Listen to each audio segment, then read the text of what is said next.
Hi అండి, నమస్తే. Sharada Gudimetla YouTube ఛానల్కి స్వాగతం, సుస్వాగతం. ఈరోజు నేను నేతి బీరకాయల కూర ఎలా చేసుకోవాలో చూపిస్తున్నాను. నేతి బీరకాయని అందరూ చూసారా లేదో ఇలా ఉన్నాయి. ఇవాళ నేను మార్నింగే రైతు బజార్ వెళ్ళాను. అక్కడ నాకు ఈ నేతి బీరకాయలు కనిపించే చాలా ఏళ్ళు అయిపోయింది. సో చెక్కు తీసుకుని చేసుకోవచ్చు, చెక్కు తీసుకోకుండా కూడా చేసుకోవచ్చు. కూర పచ్చడి కూడా చాలా బాగుంటాయి. సో ఇవాళ నేను కూర తయారు చేస్తున్నాను. నేతి బీరకాయ ఇలా ఉంటుంది. యాజ్ యూజువల్ మనం మామూలుగా బీరకాయని మనం ఎలా తరుక్కుంటామో, కావాలంటే మీరు చప్పిడి కూర కింద కూడా చేసుకోవచ్చు. నేనైతే కారం పెట్టి కూర చేసుకుంటున్నాను. కూర కారం అది మామూలే కదా, మనం తయారు చేసుకుంటాం కాబట్టి కూర కారం. అండ్ నేతి బీరకాయని చూడండి, ఇలాగా మనం బీరకాయ కూర ఎలా చేసుకుంటాం అదిగా. వీడియో లెంగ్త్ అయిపోతుంది కాబట్టి ముందరే దీన్ని మగ్గించేసి సగం దాకా మగ్గించేసి ఉంచాను.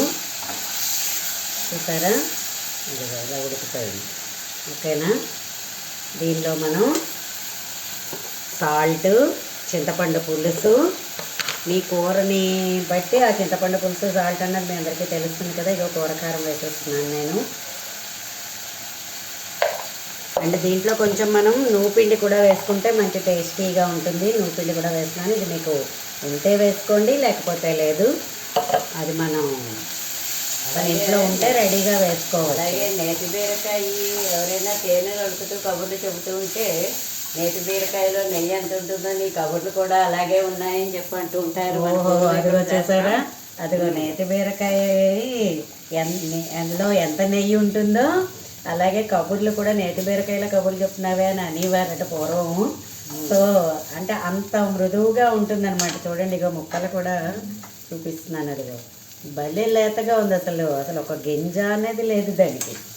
సో నాకు ఇవాళ ఇది చాలా చూసిన వెంటనే అనిపించింది అనమాట. ఓకే, మనం తయారు చేసి చూపిస్తే బాగుంటుంది. నేతి బీరకాయ అనేది ఎవరికి చాలా మందికి తెలియదు కదా. ఆల్మోస్ట్ కీరా అనుకుంటారన్నమాట దీన్ని. మనం దగ్గరగా వెళ్ళి తెలిసిన వాళ్ళం అయితే ఓకే ఇది నేతి బీరకాయ అనుకుంటాం. కానీ అలాగే వేసుకుంటే కూడా చాలా పిండి కూడా మనం వేసుకుంటున్నాం. అది మీకు డిపెండ్స్ ఆన్, మీకు ఉంటే వేసుకోండి, లేకపోతే లేదు.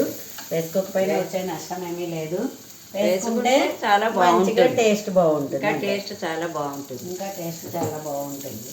సో ఇలాంటి కొత్త వెరైటీ కూరలను కూడా ట్రై చెయ్యండి. దొరికాయి అంటేను. మామూలుగా జనరల్గా బీరకాయలు, దొండకాయలు అందరికీ అన్నీ దొరుకుతూనే ఉంటాయి. సో నేను ఇవాళ అలాగా మంచి వేడి నేతి బీరకాయ కూర రెడీ టు ఈట్. ట్రై చేస్తారు కదా అందరూను. నా వీడియో కనుక మీకు నచ్చినట్లయితే లైక్ చేయండి, సబ్స్క్రైబ్ చేయండి.